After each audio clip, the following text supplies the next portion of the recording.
আজকে তোমাদের সবাইকে স্বাগত জানাই S19 ইডু সেন্টারে। আশা করি তোমরা সবাই ভালো আছো।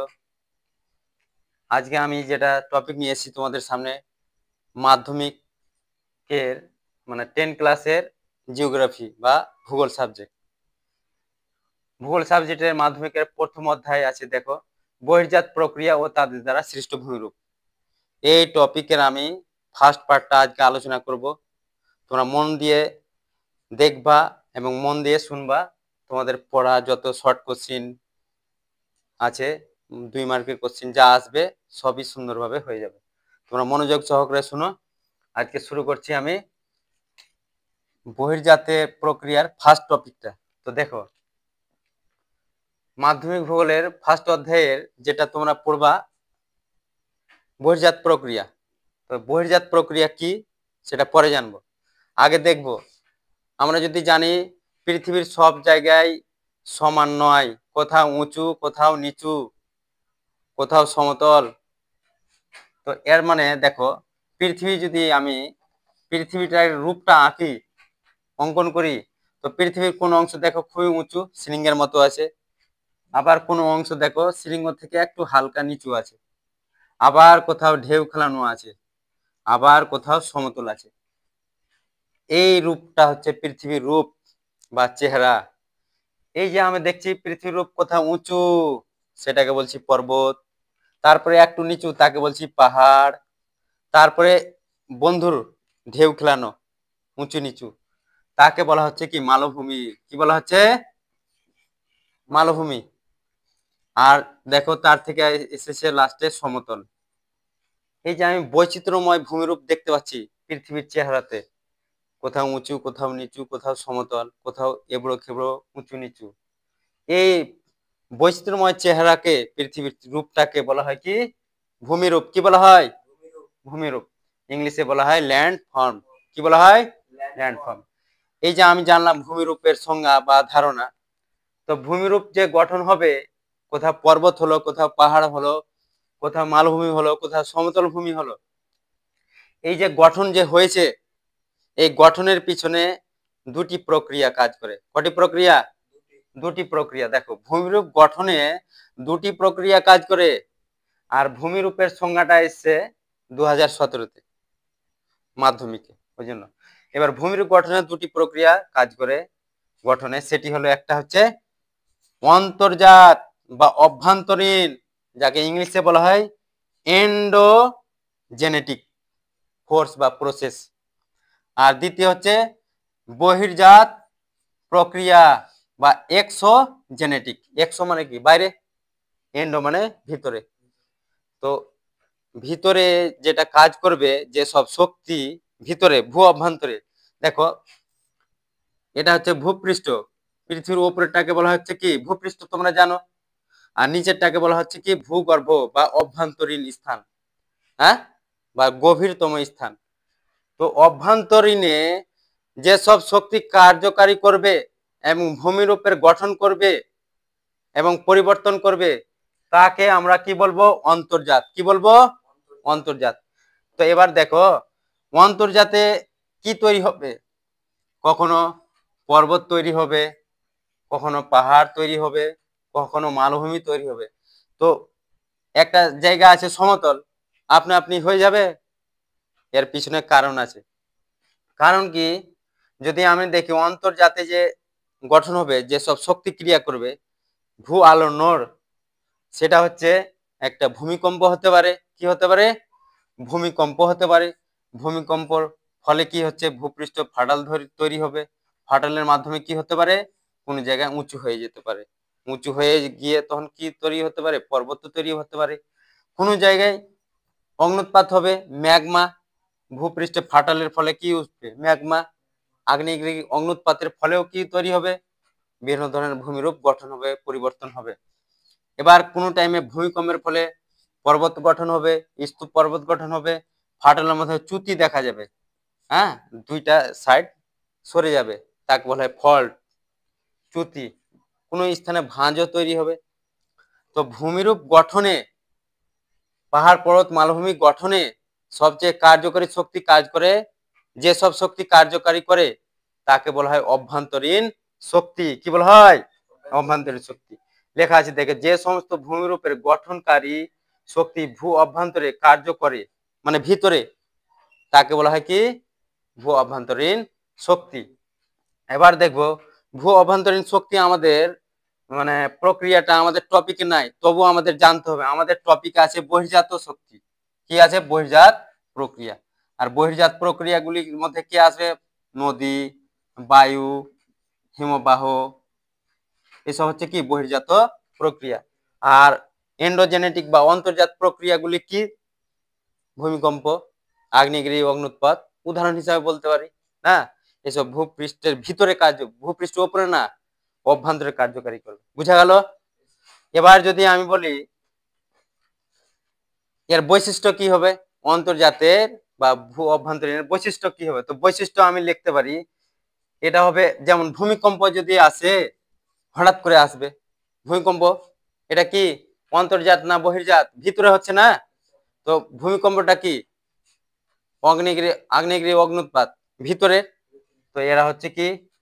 আগ্নেয়গিরি অগ্নুৎপাত হচ্ছে কি? ভূমিকম্প হচ্ছে কি? অন্তর্জাত প্রক্রিয়া। কোন প্রক্রিয়ার? প্রক্রিয়া। এবার দেখব এর ফলে কি হচ্ছে, ভূমিরূপ তো গঠন হচ্ছে। হ্যাঁ, এর বৈশিষ্ট্য যদি লিখি, ভূমিকম্প আসলো হঠাৎ করে, তো কেঁপে উঠবে হঠাৎ তো।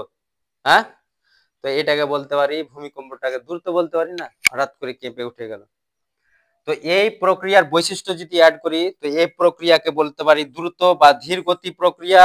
কি গতি? দুটো, দ্রুত আর ধীর গতি। আর ভূ অভ্যন্তরে কাজ করবে এই শক্তিটা, ভূমিকম্পটা কোথায়? উপরে কাজ করবে না নিচে?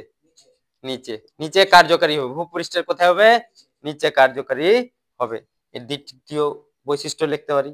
তৃতীয় বৈশিষ্ট্য কি লিখতে পারি? অন্তর্জাত শক্তির উৎস কি হতে পারে? তাহলে ভূমিকম্প হতে পারে, পরিচলন স্রোত হতে পারে, ম্যাগমার, এসব কি হতে পারে? কার? ভূ অভ্যন্তরের বৈশিষ্ট্য। এবার যদি বলি এই অন্তর্জাতের ফলে, প্রক্রিয়ার ফলে কি কি ভূরূপ সৃষ্টি হয়ে থাকে প্রাথমিকভাবে? পর্বত, মালভূমি, সমভূমি। মনে থাকবে? আমাদের এইটা টপিক একটু আছে, কিন্তু আমাদের মেন টপিক হবে কি?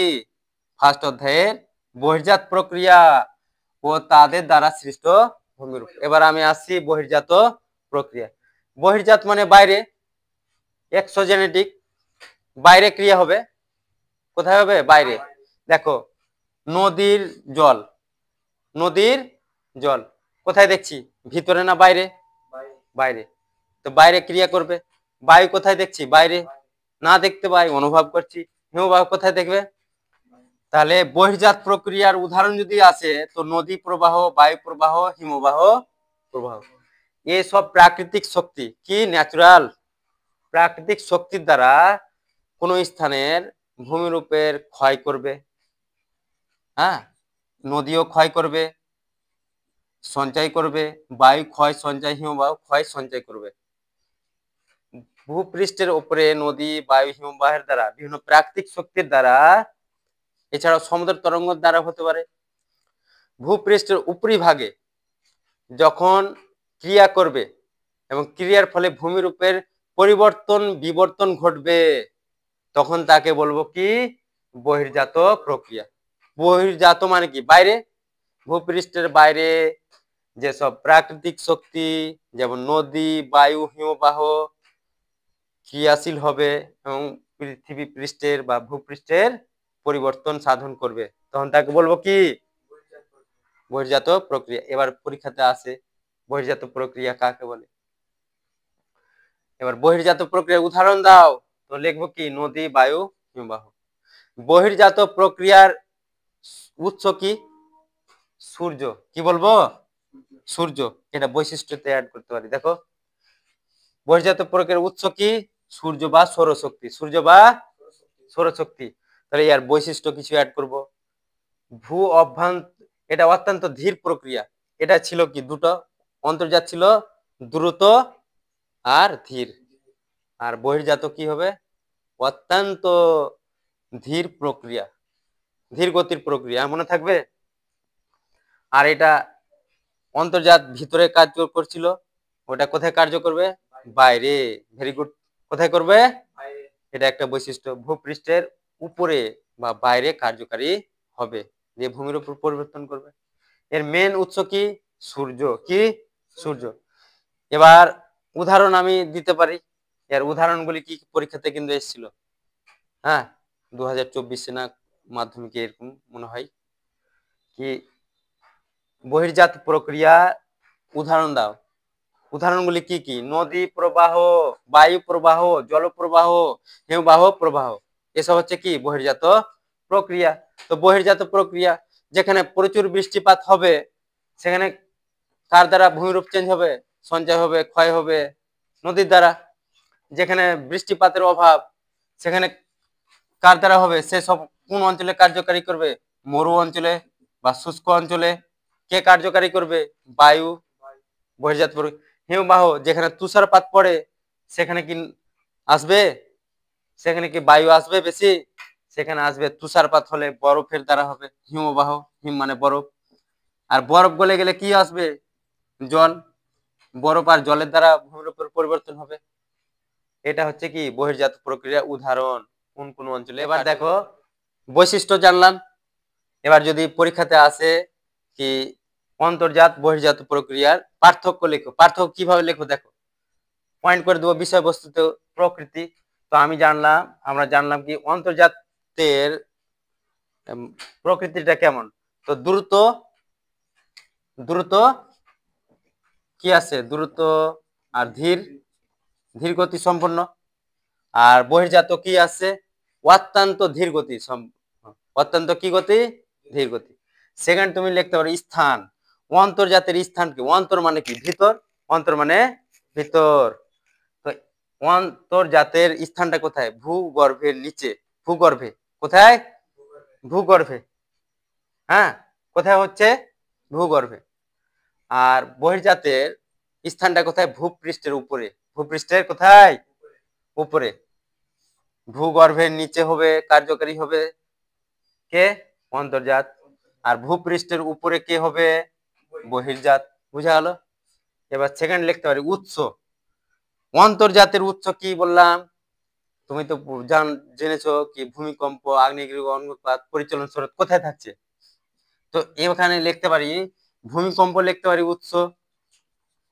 হ্যাঁ, পরিচলন স্রোতও লিখতে পারি, আগ্নেয়গিরি অগ্ন্যুৎপাতও লিখতে পারি, পরিচলন স্রোতও দিতে পারি, কোনো অসুবিধা নাই। উদাহরণ সেম, উদাহরণ সেম। আর এর উৎস কি? বহির্জাতের উৎস কি? বহির্জাতের উৎস কি দিতে পারি? সৌরশক্তি বা সূর্য। সৌরশক্তি বা সূর্য। উদাহরণ হিসাবে বহির্জাতের কি দিতে পারো?